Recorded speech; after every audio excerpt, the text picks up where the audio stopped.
Hello friends, आज हम लोग बात करने वाले हैं कि अगर किसी एडल्ट पेशेंट में, ठीक है, अगर कोई एडल्ट मरीज है उसके अंदर अगर दस्त हो गए हैं, ठीक है, जैसे बिल्कुल इस मौसम में क्या है, बिल्कुल पतली दस्त होती है, ठीक है, एकदम मतलब जैसे वाटरी डायरिया जिसको अपन बोलते हैं, एकदम पानी पानी सा हो जाता है, तो उसके अंदर अपने को क्या ट्रीटमेंट पेशेंट को देना चाहिए या फिर डॉक्टर्स के द्वारा क्या ट्रीटमेंट दिया जाता है, ठीक है, उसके बारे में अपन बात करेंगे। क्या क्या इंजेक्शन या उसको आईवी रूट के थ्रू अपन क्या दे सकते हैं, ठीक है, टैबलेट्स क्या क्या दे सकते हैं उसको, और उसको जो फूड डाइट है कि उसको क्या चीज़ें खानी चाहिए, ठीक है, और क्या चीज़ें नहीं खानी चाहिए, उसके बारे में हम लोग बात करेंगे। ठीक है, तो एक कंप्लीट ट्रीटमेंट के बारे में हम लोग बात करने वाले हैं, जिसमें सबसे पहले अपन देखते हैं कि अगर मान लेते हैं किसी पेशेंट को अगर 2-4 दिन से डायरिया है, तो ऑब्वियसली है कि उसके मतलब की बॉडी से क्या होगा, डिहाइड्रेशन हो गया, वो पानी की बहुत ज़्यादा कमी हो गई होगी।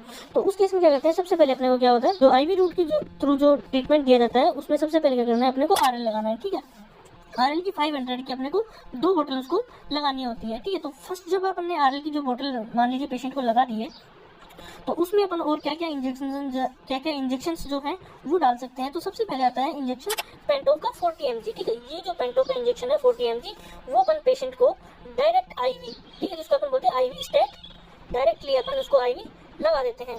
जिससे क्या होता है कि जो पेशेंट जो है उसकी जो पेट की जो गर्मी है या फिर जो गैस जो बनी हुई है, ठीक है, जो गर्मी है वो खत्म हो जाती है। ठीक है, उसके बाद में कौन सा इंजेक्शन लगाया जाता है पेशेंट को, रेंटेक। ठीक है, जो ये जो इंजेक्शन है रेनिटिडीन, ये पेशेंट को आप आईवी रूट से डायरेक्टली भी लगा सकते हैं और आप इसको आरएल के अंदर डाल भी सकते हैं। ठीक है, तो दोनों तरीके से आप इसको रेंटेक को लगा सकते हैं। ठीक है, 4th नंबर पे जो इंजेक्शन आता है वो है इंजेक्शन मोनोसेफ। जो मोनोसेफ जो इंजेक्शन है, और जो 5th नंबर पे जो इंजेक्शन है अमीकासिन, दोनों को आरएल में डाल के लगाया जाता है, क्योंकि ये दोनों क्या करते हैं, एंटीबायोटिक का काम करती है। कई बार क्या होता है, जो डायरिया है वो बैक्टीरियल इन्फेक्शन की वजह से भी हो जाता है, तो उन बैक्टीरिया को किल करने के लिए अपने को एंटीबायोटिक इंजेक्शन डालना होता है, जिसमें अपन मोनोसेफ 1 ग्राम और अमीकासिन 500 mg का इंजेक्शन एक एडल्ट को अपन लगा सकते हैं। ठीक है, उसके बाद में जो मेन चीज जो आती है, कई बार क्या होता है कि जैसे अपन किसी पेशेंट को आरएल लगा रहे हैं, ठीक है, या फिर कोई भी ड्रिप लगा रहे हैं, तो उसमें क्या होता है पेशेंट को कई बार क्या हो जाता है, मतलब कि सर्दी लगने लग जाती है। ठीक है, सर्दी लगने लग जाती है, उसको हीट या फिर कंपन लगने लग जाती है, उसको कभी कभी बुखार भी चढ़ जाता है। तो उस केस में उस चीज से बचने के लिए अपने को पेशेंट को इंजेक्शन डिक्लोटाइम रूट से लगा दीजिए, ताकि उसको सर्दी ना चढ़े और उस पेशेंट को कंपन ना हो। उसके बाद में क्या करना है कि आपको आरएल की एक और ड्रिप लगानी है, मतलब टोटल आरएल की 2 आरएल आपको कंटिन्यूसली लगा देनी है। ठीक है, उसके बाद में अगर आपको आईवी ट्रीटमेंट में देना है तो 100 ml की जो मेट्रोजिल, ठीक है, मेट्रोजिल की जिसके अंदर आता है मेट्रोनिडाजोल।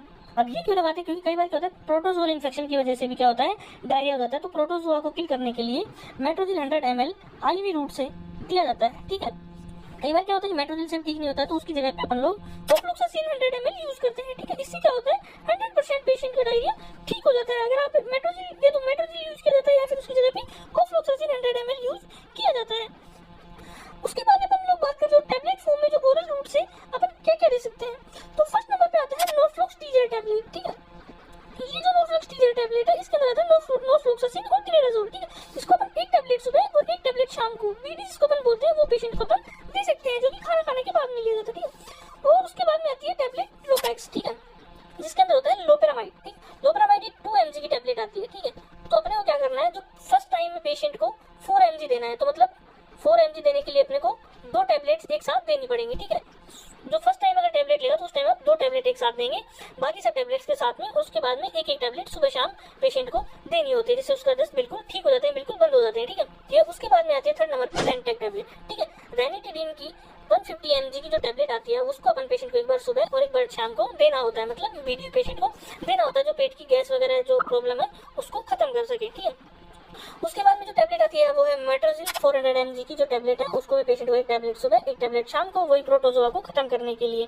ठीक है, उसके बाद में अपन दे सकते हैं पेशेंट को पीपीआई, जो प्रोटोन पंप इनिबिटर होते हैं, जिसके अंदर सबसे अच्छे अगर अपन टैबलेट यूज करना चाहते हैं तो पेशेंट को पेंटोप्राजोल डीएसआर की जो ये टैबलेट है वो पेशेंट को देनी होती है। और ये जो पेंटोप्राजोल डीएसआर है वो पेशेंट को सुबह के टाइम में आप खाली पेट, ठीक है, सुबह के टाइम में पेशेंट को खाली पेट देना चाहिए। ठीक है, और 6th नंबर पे ओंडेनसेट्रोन। अगर पेशेंट को मान लेते हैं अगर वोमिटिंग भी हो रही है, तो उस केस में अपन ओंडेनसेट्रोन टैबलेट को पेशेंट को बीडी, मतलब एक टैबलेट सुबह एक टैबलेट शाम को दे सकते हैं। अगर पेशेंट को उल्टी नहीं है तो आप इसको रहने भी दे सकते हैं, मतलब अगर पेशेंट को उल्टी है तो दीजिए, वरना नहीं दीजिए। ठीक है, अगर मान लेते किसी पेशेंट को मतलब कि ज़्यादा तेज दस्त नहीं है, उसको मतलब आज ही दस्त नहीं है, दिन में 2-4 बार गया है, तो आप उसको ड्रिप ना लगा करके ये टैबलेट के फॉर्म में ये वाला जो ट्रीटमेंट है वो दे सकते हैं। इसके साथ में आप ओआरएस का यूज कर सकते हैं, जो इलेक्ट्रोलाइट इम्बैलेंस है उसको कंप्लीट करने के लिए और डिहाइड्रेशन को खत्म करने के लिए ओआरएस को भी आप यूज कर सकते हैं। ठीक है, अब ये हो गया टैबलेट का कि अपन क्या क्या टैबलेट पेशेंट को दे सकते हैं। उसके बाद में आता है कि क्या क्या पेशेंट को खाने में क्या क्या चीज़ें नहीं खानी चाहिए।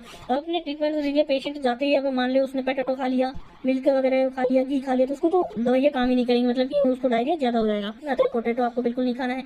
मिल्क और डेयरी प्रोडक्ट, नॉनवेज, ठीक है, नॉनवेज क्या बहुत हैवी खाना है, आपके पेट में मतलब आसानी से पचता नहीं है, तो मतलब कि पेट में गर्मी करता है, इसलिए आपको नहीं खानी है। ब्रोकली जो गोभी वगैरह होती है ये नहीं खानी। ऑयली फूड बिल्कुल नहीं खाना होता है, ठीक है, अगर किसी पेशेंट को डायरिया है तो।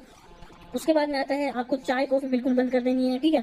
अल्कोहल तो बिल्कुल भी नहीं पीना है, इसका मेनली ध्यान रखना है। पेशेंट जो ड्रिंक करता है उसको बिल्कुल मना कर देना है कि आपको अल्कोहल बिल्कुल भी नहीं पीनी होती है, ठीक है।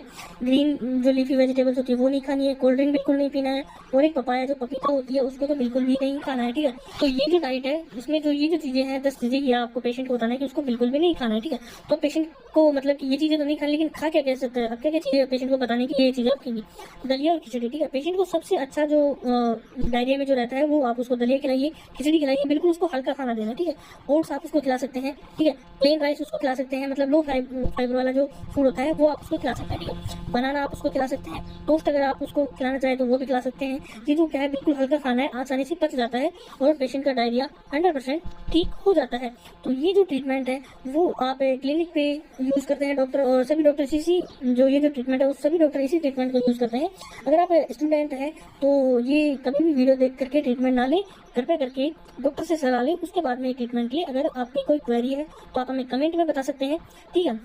अगर आपको वीडियो कैसा लगे वो भी आप हमें कमेंट में बता सकते हैं। जय हिंद, जय भारत दोस्तों, थैंक यू।